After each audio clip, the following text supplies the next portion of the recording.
Jai Hind children. Let us talk about the epithelial tissue. It is an animal tissue.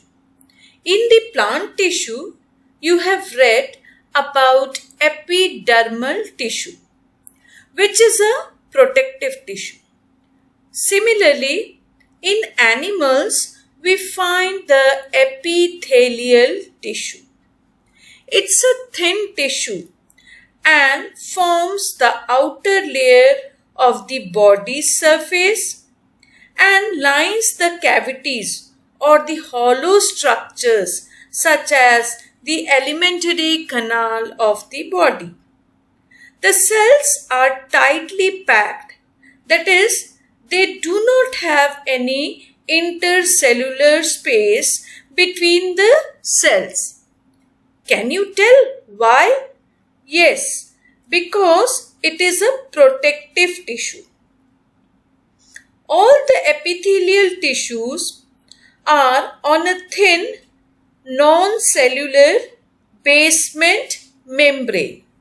That is a membrane which is made up of glycoprotein and fibers.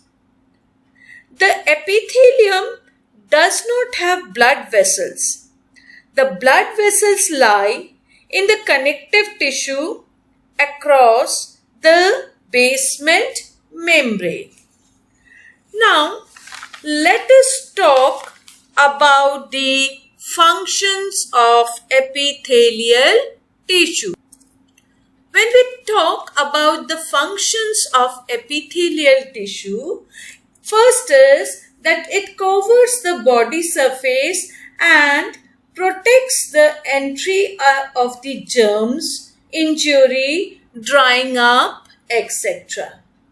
It protects the internal organs and it also forms a barrier to keep the body systems separate.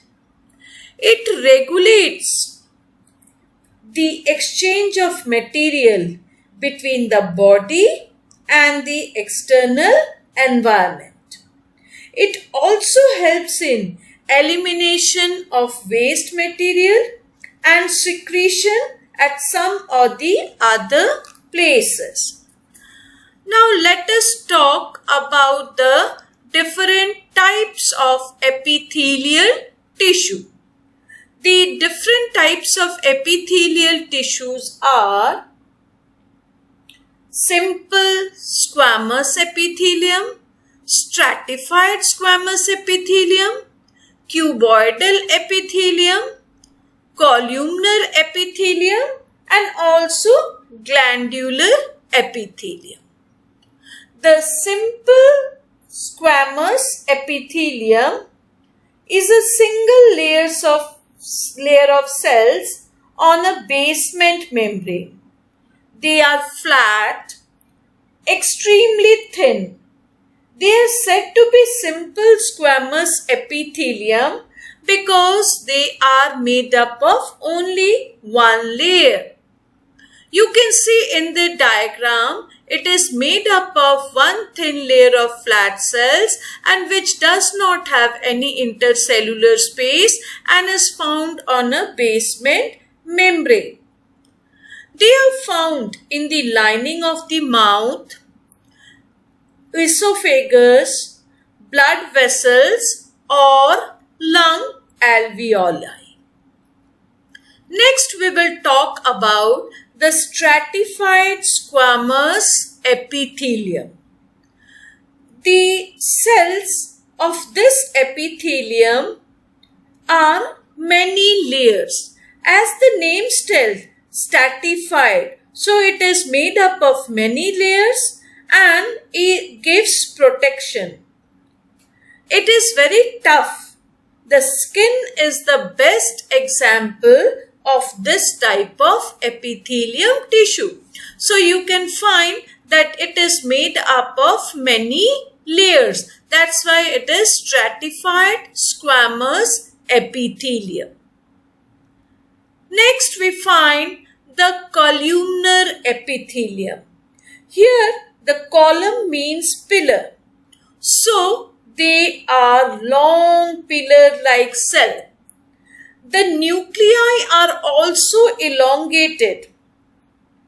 It helps in the protection, absorption, secretion, and is found in the inner lining of the intestine.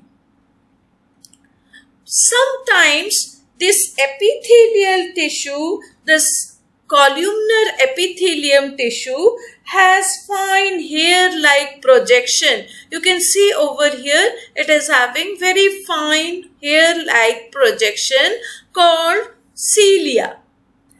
These cilia are helpful in the movement. So they are the cytoplasmic extension or the and arises from the basal granule.